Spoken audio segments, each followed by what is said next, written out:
I've gotten some questions from people saying, Caitlin, I'm just not making straight cuts with the Rip-Cut. What do I do? And my first piece of advice has always been to make sure that this edge is always in contact with this edge, with your straight edge, so that you can make your Rip-Cut. Today, I was making my cut, and I noticed that even though I had my straight edge in contact with the board the entire time, my cut was slowly widening just a little bit. And I figured out what it was. So I'm gonna teach you how to fix this so that even when you have good contact with the edge guide on the edge of your plywood or your board or whatever you're working with, your cut doesn't all of a sudden start drifting off this way a little bit. This is what you're gonna do. Take this off the Rip-Cut.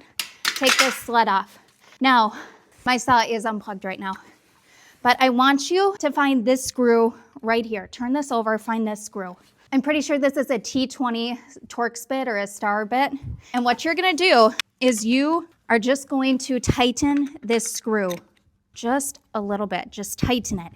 It might not feel like you're tightening it much, but it'll make all the difference. Then you're gonna slide it back on your Rip-Cut.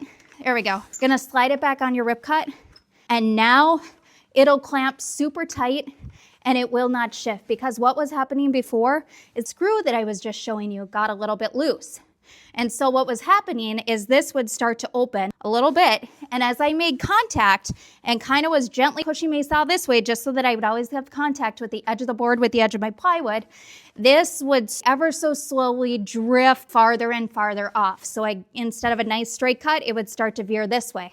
And that's because that screw was not completely tight. But when you tighten that screw, even if it just feels like you're tightening it a little bit, that will clamp this down tight so that it will not shift on you, so that your cut will be straight. I did that and it totally fixed it for me.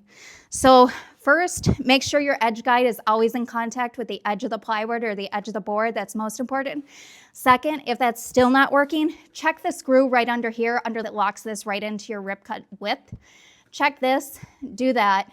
Hopefully that should solve your problem.